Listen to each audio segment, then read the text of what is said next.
Welcome to this episode of the Voices for Voices TV show and podcast. I'm your host, founder of Voices for Voices, Justin Allen Hayes. Thank you for joining us, whether this is your first episode or you've been with us from the beginning. As you may or may not know, we have over 300 episodes in our podcast catalog. We encourage you to take a look and might find one or more episodes that may be of interest to you, and we again just encourage looking through. You'd probably be surprised with some of the topics and some of the guests that we do cover.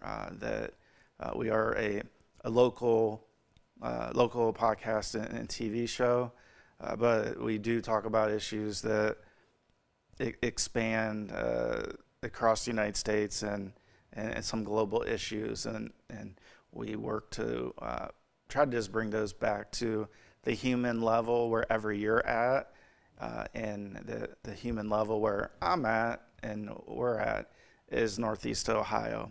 So thank you for joining us. You can find our shows everywhere. So Voices for Voices, it's the name of our organization, nonprofit, as well as the name of our podcast that you can see, and you see the hands behind me, the purple hands, the logo. That will be how you can recognize our shows from others, because voices is a popular word that's out there, but Voices for Voices is specific to us, and we're happy to have that under registration trademarked in the United States Patent and Trade Office. So thank you for joining us. We're going to talk a little bit about the year 2000. And so the year 2000, 25 years ago, so much change has occurred besides my age getting higher and higher and higher to where it's at now. But we're talking about just changes in society. We didn't have, to my knowledge, we didn't have an iPhone or a Droid phone in the year 2000. I don't know exactly when Facebook was founded, but I don't believe, well, it's obviously not to the extent it is now with the phones and the apps and all the different features that are there. And so we didn't have Facebook. We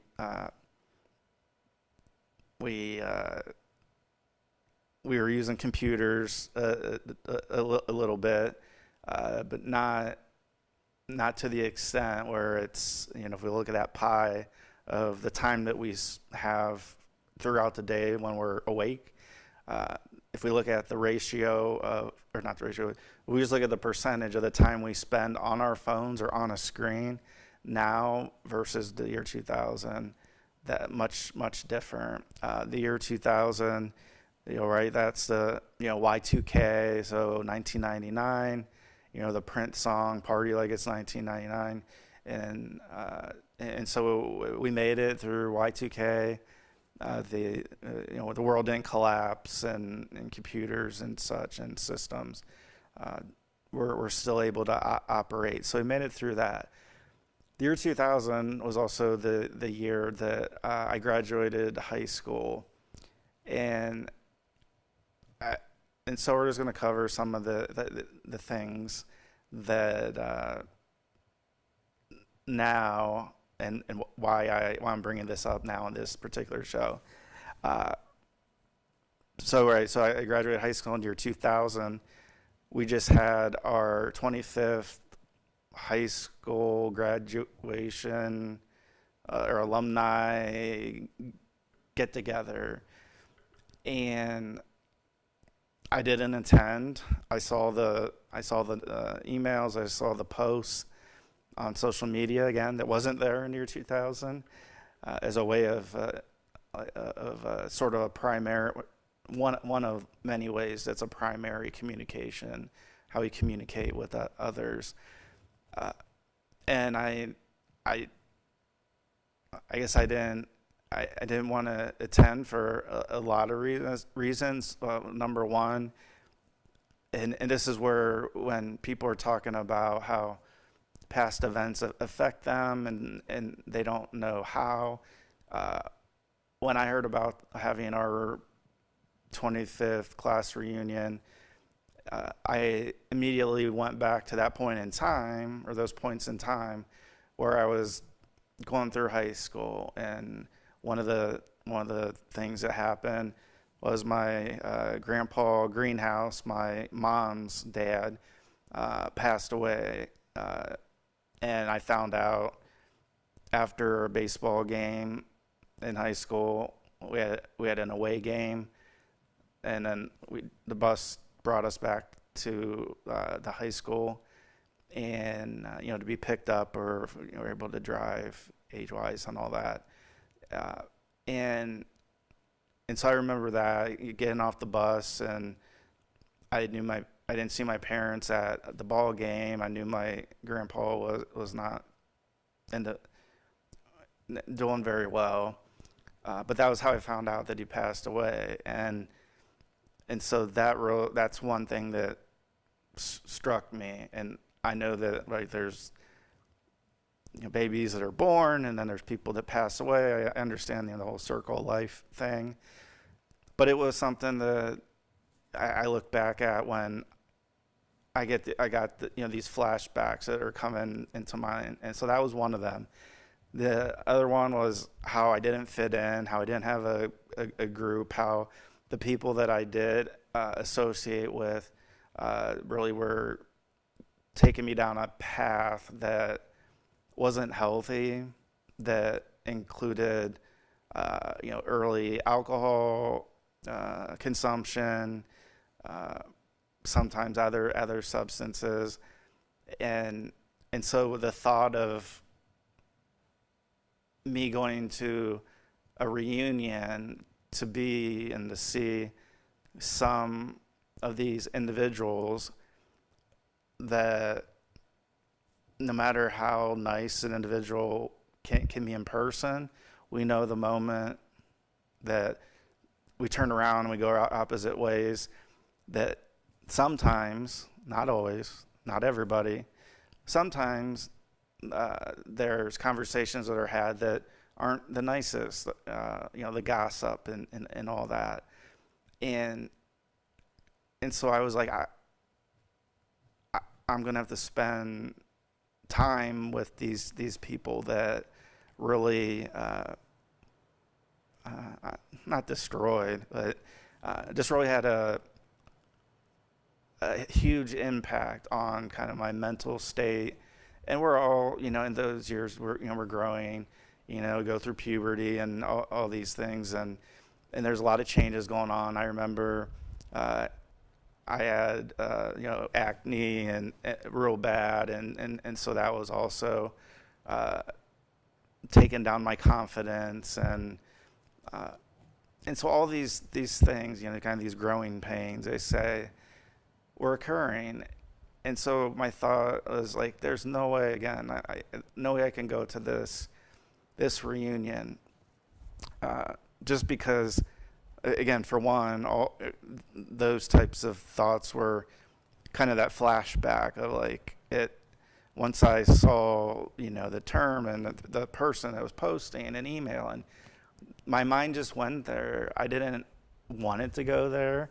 I didn't say, okay, Justin's mind, Justin's brain, let's take a trip back memory lane to high school and year 2000 when I graduated. It just happened, and I think that's the thing. One of the things I want to share in this episode is things just happen, that sometimes individuals make conscious decisions to do something. Like, I want to wake up at 7 a.m. tomorrow, so I'm going to set my alarm. That's more of a conscious, we have a little bit of, a lot of say on that. Do I take a shower in the morning? Do I take or a bath in the morning or the evening? Or do I need to start packing for a trip? whatever whatever's happening, uh, there's things that we can control a little bit more than others. And my mind was the uncontrollable when I heard about the reunion, and that was just not a good place for my mind to be. And it's easy to say like, oh well, you're whatever, use whatever term you want. It doesn't bother me. Uh, but I didn't want my mind to go there, and it did. And so in my mind, again, I was starting to rehash and certain, whether they were good milestones of actually graduating or the negative milestones of some of the things I've mentioned both in this episode and others. I just couldn't see myself going and enjoying the event. And I know we don't have to enjoy everything, and not everything we enjoy is 100%. Like, oh yeah, this was fantastic, and it's always going to be like this. And then there's others that they're not. It's just a mixed bag. We just don't know. But I had control over whether I would go to this reunion or not, and I decided not to. Another reason I decided not to is some of what we do as an organization, Voices for Voices, the topics and guests we've had on, and that's ruffled a lot of feathers, various places. And so I didn't want to be answering questions of, oh, I saw this, what made you do that, or how. I just didn't want. They're not the paparazzi, but in a way, it was. I felt like I was going to get grilled because a couple of the classmates I had in high school, we've had on the show as guests, and so it's not their fault, and not necessarily the reasons why my mind kind of goes back into like these negatives and these situations of how I was feeling, how my body, the acne, and just being an introvert and having, even to this day, I can't go to just any type of an event and not know how I'm going to feel. So let me give you an example I've talked about on an earlier episode. But I haven't had a panic attack or even close to that in a while. I don't know if it's been months or it's been a good long while. And say 4 weeks ago, and then the next week, then 3 weeks ago, I was on the verge of having a panic attack at a big group event. And it was at the same point in the event, and there were a lot of people there. And, you say, well, yeah, you're a narcissist and you have to be the center of attention. I can't really help that if I am like this, where I'm able to share, I'm able to speak and talk and interview guests that we have on. Sometimes we have solo episodes, sometimes we have in-person guests, sometimes we're able to utilize the conferencing platform to be able to bring people in virtually. And so I looked at that, and so I back-to-back weeks I was basically kind of almost taking myself back to memory lane of like, oh, I'm not better. Like somebody might say like, oh, Justin, I watch your shows, I listen, and I read about them, and you're doing great, and thank you for that. It means a lot. But whether you think we're doing great or not, we just want to help people. And so the fact that I was having panic attacks back-to-back weeks, uh, those type of feelings were the same feelings that I was having in 2017 and earlier. And in 2017 is when I had my mental health crash. And that was one of the things, it was a constant where I'd be in certain situations and I just feel like I was having a panic attack that I was gonna pass out, and so I'd try to remove myself from the situation, and it was awkward, and people like looked at me funny, and probably were talking like, "What's wrong with him? Like, why is he freaking out?" Uh, so that's something that's happened here in 2025, and so I started to again think about the reunion in kind of the same sense, because it was still a couple weeks before the reunion was set to take place. And I'm like, well, if I'm having panic attacks here, how am I gonna be when I'm with a group of people that a lot of them, even though we like to think we grow up and we grow out of phases and in all those things, that like, oh well, I already know I'm going to be uncomfortable. Like I'd be going into a situation that was uncomfortable for me, that I would know ahead of time. It wouldn't be something where I wouldn't know if something would be, good or bad or somewhere in the middle, or again, bring some form of trauma up from somewhere in my mind. And then the other part is with having a past of, abusing alcohol. One of the ways I abused alcohol was whenever I was going to an event or a party, I always had, or I tried to always have alcohol with me, because although it looks to you, if you're watching and if you watch any of our shows, it looks to you like I'm an extrovert, that I'm really an introvert, and if you travel with me, day to day, you'd see like, oh, okay, like this is one of the only times where Justin talks as much as he does, and shares. So then my thought to the reunion was like, well, since 2017, I've been sober, and I'm going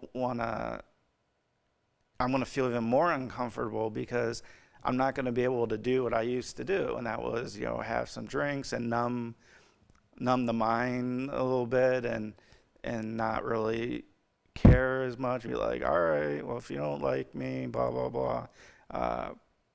And they were going to be in there serving alcohol there, which is fine. I'm not saying you don't have to, that you shouldn't drink, because I don't. I'm just giving you my experience.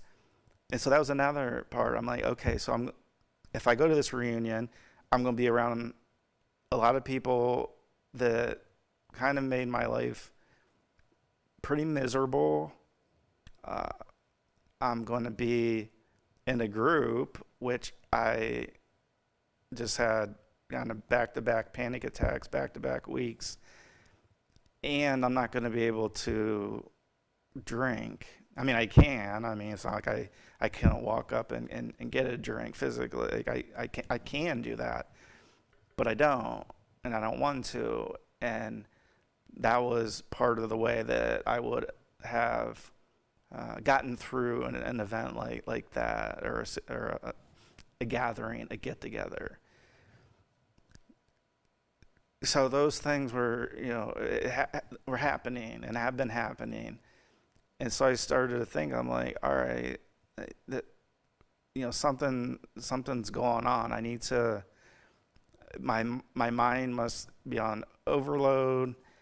There must be things that I need to simplify or just get rid of that are clutter in my life. And one of those is toxic people, where they just take one of the things, at least for me, a toxic person, they're very interested in what you're doing. And so they'll seem interested. Oh, wow, you're working on this project.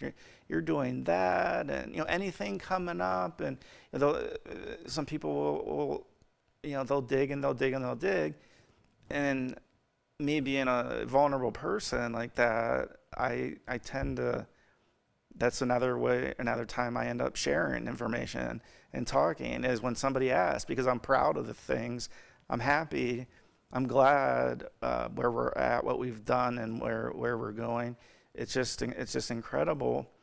But these toxic people come in and steal time. And what I mean by that is, if they call you and they keep you on the phone for an hour, well, that's one less hour that I or you have to do things that we either A, want to do, or B, have to do to be able to get to that point to do the things we want to do. What do I mean by that? I mean there's things that, like this show, for example. The Hudson Community Television staff here, Meg and Dan and all the supporters do an awesome job. So when we're finished filming, we don't do a whole lot of editing, but the staff is gracious enough to do whatever editing and putting the watermark on the if you're viewing and watching on the TV or Rumble or YouTube. But when we talk about Rumble and YouTube and audio platforms, you have to find, for each episode, you have to have a title, a description, keywords, key phrases, and so there's things. And so, is that hard? No, it's not. It's not hard to do, but it takes a little bit of time to do that. And so that's what I mean by don't really want to have to do those things. Want everything to just magically be there and have that part be done, and then I can spend more time in my mind and just time in general trying to create and think about topics and guests. And that's the one thing also that recently I've been finding, where as I was prepping for our show, is I was having a really difficult time coming up with information and topics and things that I usually can just go off the fly and do that, just because my mind already has things.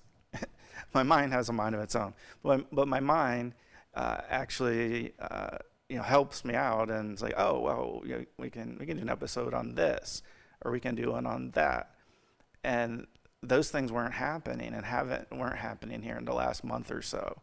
So that's how else I knew that there's some overload in my mind that was causing potentially the symptoms of the panic attack, contributing to the reunion, and just having that come up just as even just a pop-up or an ad or an email saying, hey, we're gonna, let us know if you RSVP if you're going to be able to make it. We love to see, the whole class of 2000 for Canton Central Catholic High School to, join us at this day and this time, and those type of things. And so that also happened. And then there's people that are time stealers, I guess is why, like I said, that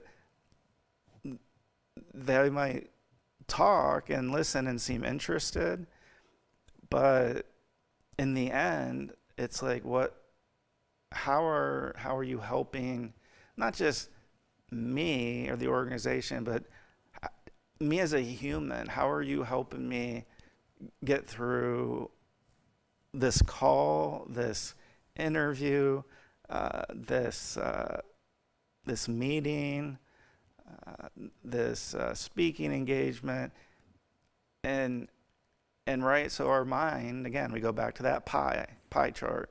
So we have 100% total, and if all 100% is taken and we're at full capacity, like let's say with our phones, right? We have if you have any type of a phone, there's usually a memory limit on how much memory, whether photos and emails and text messages and all that. Usually there's a limit. Once you hit that limit, you can't go any further. And so our mind is very similar to that, where that occurs, but there's no flashing red light. There's nothing that blinks or like you hit the jackpot, like ding ding ding ding, like beware. None of that happens. And so we have to help ourselves, and we have to try to do things that help us. And so for me, therapy, medication,